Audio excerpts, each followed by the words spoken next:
तो फिल्म की शुरुआत में हमें बताया जाता है कि इस पूरी दुनिया पर एलियंस ने आकर कब्जा कर लिया है। एलियंस इस दुनिया को तबाह नहीं करना चाहते, बल्कि यहाँ रहना चाहते हैं और यहाँ के रिसोर्सेज यूज करना चाहते हैं, बिल्कुल ऐसे ही जैसे इंसान दूसरे प्लैनेट्स पर जाने की कोशिश कर रहे हैं। अगर इंसान अपनी तबाही नहीं चाहते तो उन्हें अब एलियंस के साथ ही रहना होगा और एलियंस के असूलों पर काम करना होगा। आम लफ्जों में अब इंसान एलियंस के गुलाम बन चुके हैं और एलियंस को इस दुनिया में द लेजिस्लेचर कहा गया है। इस दुनिया की हुकूमत को भी अब एलियंस के रूल्स को फॉलो करना होगा। एलियंस अब अर्थ के ही रिसोर्सेज का इस्तेमाल करते हुए इंसानों से ही अपने लिए रहने की जगह बना रहे हैं जमीन के नीचे, जिस एरिया का एनवायरनमेंट और क्लाइमेट उन लोगों के रहने के मुताबिक हो। उनके रहने के एरिया को क्लोज्ड जोन कहा गया है, जहाँ पर एलियंस और गवर्नमेंट ऑफिशियल्स के अलावा कोई नहीं जा सकता।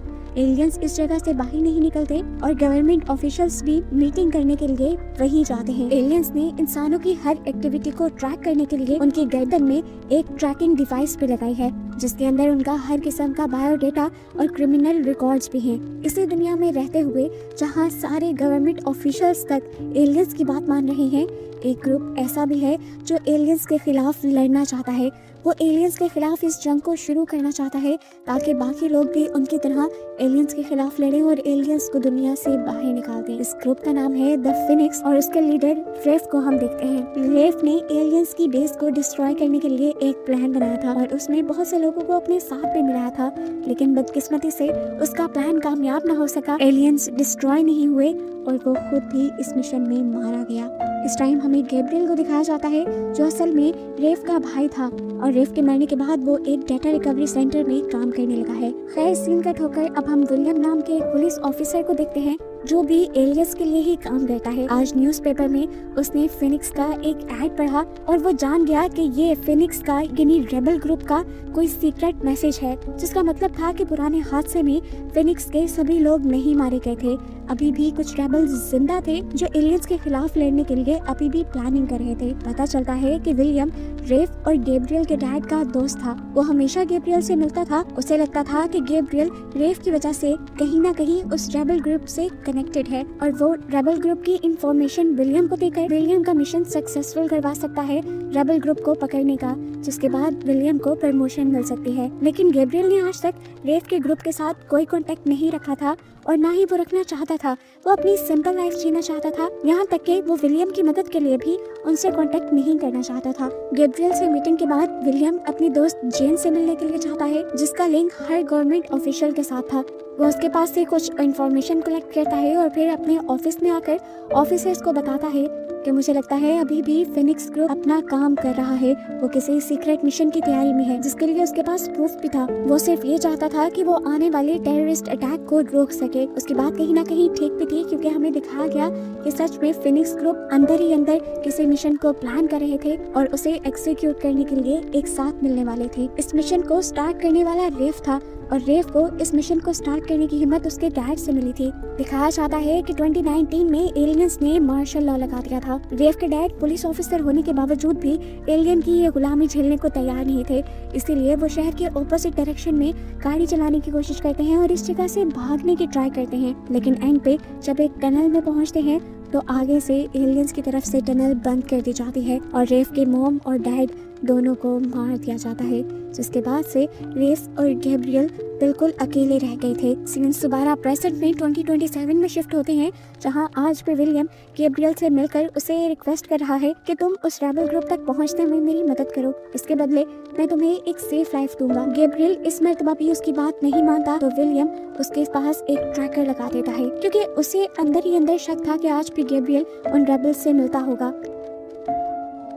अब गैब्रियल को उसकी कंपनी में दिखाया जाता है, जहां वो एलियंस के लिए सब लोगों का डाटा कलेक्ट कर रहे थे। ये एक डाटाबेस था जहां उसने देखा कि उसकी कलीग ने एक सीक्रेट इंफॉर्मेशन एक छोटे से पेपर पे लिख ली थी। हालांकि वो जानती थी कि उसे कैमरा से देखा जा रहा होगा। इसके बाद ये लड़की इस पेपर की सीक्रेट बनाती है और उसे गैब्रियल को दे देती है ताकि गैब्रियल यह इंफॉर्मेशन फिनिक्स ग्रुप को सील कर दे। गैब्रियल जब फिनिक्स के एक मेंबर से मिलने के लिए जाता है तो वो मेंबर उसे जल्दी से पकड़कर उसके गले में एक ऐसी डिवाइस लगा देता है जिससे उसका सारा ट्रैकिंग सिस्टम हैक हो जाए और उसकी लोकेशन गलत बताए। इसके बाद वो उसे अपनी सीक्रेट लोकेशन पर ले आता है जहाँ वो अरसे बाद अपने भाई रेफ को जिंदा देख रहा था। यानी अभी तक जो हमें बताया गया कि रेफ अपने मिशन में मारा गया था वो एक झूठ था। रेफ ने उस मिशन के बाद अपने आप को अंडरग्राउंड कर लिया था और एलियन की लगाई चिप भी अपनी गर्दन से निकाल दी थी ताकि उसे ट्रैक ना किया जा सके और आज भी वो एलियन के खिलाफ चाल चल रहा था। अब रेफ गैब्रियल से उसके पास मौजूद इंफॉर्मेशन लेता है, उसे कुछ पैसे देता है और शहर को छोड़ जाने को कहता है, इसलिए कि मिशन एग्जीक्यूट होने के बाद कहीं ना कहीं गैब्रियल का फिनिक्स ग्रुप के साथ होने का नाम आ जाएगा और उसे अरेस्ट कर लिया जाएगा। लेकिन रेफ ऐसा नहीं चाहता। गैब्रियल भी रेफ की कहे के मुताबिक इस सिटी छोड़ने को तैयार था। यहाँ फिनिक्स को ये इन्फॉर्मेशन मिली थी कि सोल्जर्स के होने वाले नए रैली के अंदर इस शहर के मेयर्स के साथ साथ एलियंस भी आने वाले थे और बस उन्हें तभी अपना मिशन एग्जीक्यूट करना था। वो एक बॉम्ब की मदद से एलियंस पर हमला करना चाहते थे। उस रैली के अंदर सिर्फ इनवाइटेड लोगों ने आना था, अननोन पर्संस का वहां आना अलाउ नहीं था। इनके लिए एक मुश्किल थी कि ये अंदर जाएंगे कैसे। दूसरी मुश्किल इनके लिए थी कि इन्हें मेयर की लोकेशन को भी ट्रैक करना था जिसका पासवर्ड गैब्रियल इन्हें दे गया था और इनको एक ऐसे बॉम्ब की भी जरूरत थी जो एलियंस या किसी भी मशीन में डिटेक्ट न हो पाए और ऐसा एक बॉम्ब इनकी एक साइंटिस्ट इन्हें बना भी देती है। ये बॉम्ब ऑर्गेनिक चीजों से बना था, यानी इसमें किसी भी किस्म की मेटल इस्तेमाल नहीं हुई थी, तो मेटल डिटेक्टर पे ये डिटेक्ट ही ना हो पाता। इस मेटल को टच करने पे ये इनविजिबल हो जाता था और जब इसके ऊपर 2 मरतबा टच होता तो एक बहुत बड़ा एक्सप्लोड यानी धमाका होता। अब आज रैली का दिन भी आ जाता है। रैली के दिन से एक दिन पहले ही रेबल के पूरे ग्रुप ने अपनी गर्दन में मौजूद डिवाइसेस को डॉक्टर की मदद से निकलवा दिया। हालांकि ऐसा करना जानलेवा साबित हो सकता था, लेकिन सबने एक बड़ी मिशन के लिए ये रिस्क लिया। एलियंस की ट्रैकिंग डिवाइस निकालने के बावजूद भी इन्हें कुछ ट्रैकिंग डिवाइस की जरूरत थी जो इन्हें रैली के अंदर एक्सेस होने दे। इन्हें ट्रैकिंग डिवाइस उन लोगों की चाहिए थी जो ऑलरेडी यहाँ पे इनवाइटेड थे लेकिन मर चुके थे। उन लोगों की ट्रैकिंग डिवाइस लेकर ये लोग अपने दांतों के नीचे रख लेते हैं और साथ ही दूसरे दांत के अंदर सोडियम साइनाइड यानी जहर रख लेते हैं ताकि अगर ये लोग मिशन के दौरान पकड़े भी गए तो जहर लेकर मर जाएं लेकिन किसी को कुछ ना बताएं। अब उन्हीं ट्रैकर की मदद से ये लोग फेक प्रोफाइल से स्टेडियम के अंदर तो एंटर कर जाते हैं, पर अब इन्हें मिशन करना मुश्किल लग रहा था। फिनिक्स का ग्रुप बुरी तरह फंसा हुआ था, लेकिन फिर भी फिनिक्स हार नहीं मानते और उस बम को एक्सप्लोड करके एलियंस और मेयर को मारने में कामयाब हो जाते हैं, जिसके बाद अब इनका मिशन था सेफली अंडरग्राउंड होना। इस अटैक से एलियंस गुस्से में आ गए थे और उन्होंने अपने प्लैनेट से कुछ हंटर्स को बुला लिया था जिससे वो अटैकर्स को पकड़ पाए। अब जिन डिवाइसेस की मदद से इन लोगों ने स्टेडियम के अंदर एंट्री ली थी वो डिवाइसेस तो ये लोग गिरा चुके थे। ट्रैक करना इन्हें मुश्किल था, लेकिन गवर्नमेंट ऑफिशियल्स के ऊपर एलियंस का बहुत प्रेशर था। इन टेररिस्ट को यानी फिनिक्स ग्रुप को ढूंढने के लिए इन लोगों ने फेस रिकॉग्नाइजेशन का इस्तेमाल किया, यानी उनकी पिक्चर्स को देखते हुए उनको ढूंढने का फैसला किया। इनके प्लान के मुताबिक फिनिक्स के पूरे ग्रुप को एक दूसरे आदमी ने रेस्क्यू करना था कार के जरिए, लेकिन उसका दिल चाहा कि वो मिशन से पहले अपनी वाइफ से आखिरी मर्तबा बात कर ले, क्योंकि उसके बाद तो अंडरग्राउंड होकर ये लोग किसी से कांटेक्ट ना रख पाते। अब पता चला कि उसका फेस पहले ही कैप्चर हो चुका था और ये बात कंफर्म हो गई थी कि वो एक टेररिस्ट है, तो उसको पकड़ने के लिए और ब्लैकमेल करने के लिए उसके घर पर पुलिस वाले पहुंच जाते हैं और जैसे ही वो घर पे कॉल करता है तो पुलिस वाले कॉल उठाते हैं। इन्होंने उसकी वाइफ और उसकी बेटी को बंदी बनाया हुआ था। वो यहाँ उसकी फैमिली से उसको ब्लैकमेल करते हुए उसके बाकी साथियों का भी पता चला लेते हैं। इधर वक्त पर जब फिनिक्स ग्रुप का ये बंदा उन्हें लेने के लिए नहीं आता तो ये अपना प्लान बी इस्तेमाल करते हैं और लोकली इस शहर से बाहर निकलने का फैसला करते हैं। ये लोग बसेस में बिना ट्रैक के बैठने में कामयाब हो भी गए थे, लेकिन अब अपने साथी की गद्दारी की वजह से पुलिस ने आधे रास्ते में ही इन्हें रोक लिया।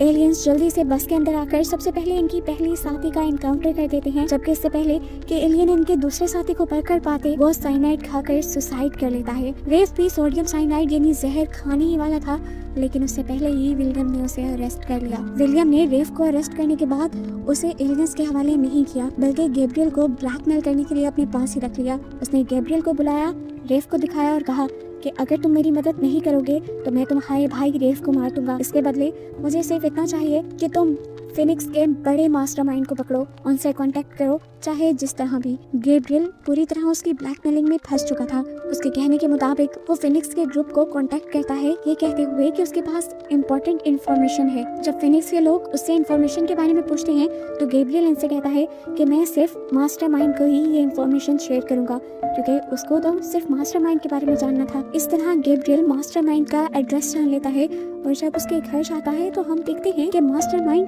और कोई नहीं बल्कि विलियम की सबसे क्लोज फ्रेंड ही थी, जिसके घर वो मूवी के स्टार्ट में भी आया था। गैब्रियल जब उसके घर गया तो उस औरत ने देखते ही गैब्रियल का नाम लिया, जैसे वो उसे पहले से ही जानती हो, और गैब्रियल ने सुनकर शॉक हो गया कि किस तरह। असल में वो गैब्रियल के डैड की भी दोस्त थी। इससे पहले कि वो ज्यादा कुछ बता पाती, गैब्रियल को ट्रैक करते हुए विलियम अपने साथियों के साथ यहाँ पहुँच जाता है और आते ही अपनी ही दोस्त का इनकाउंटर कर देता है। उसके बाद उसके घर की तलाशी ली जाती है, जहाँ से बहुत सारी ट्रैकिंग डिवाइस और रिकॉर्डिंग डिवाइसेस मिलती हैं। पता चलता है कि उसके घर सारे ही हाई प्रोफाइल गवर्नमेंट ऑफिशियल जाते थे, जिनका लिंक कहीं ना कहीं एलियंस से था। वो जब भी एलियंस के बारे में कोई बात करते थे तो वो यहाँ पे रिकॉर्ड हो जाती थी और इस तरह वो एलियंस के बारे में इंफॉर्मेशन इकट्ठी करती थी और फिर अपना प्लान बनाया करती थी उनके खिलाफ। इन्हीं हाई प्रोफाइल लोगों में एक पुलिस कमिश्नर भी थे, जिन्होंने ही एलियंस के रैली में आने वाला इंफॉर्मेशन जेन को दिया था, इस औरत को दिया था, लेकिन वो नहीं जानते थे कि वो औरत एक स्पाई भी हो सकती है। कमिश्नर की इस इर्रेस्पॉन्सिबिलिटी की वजह से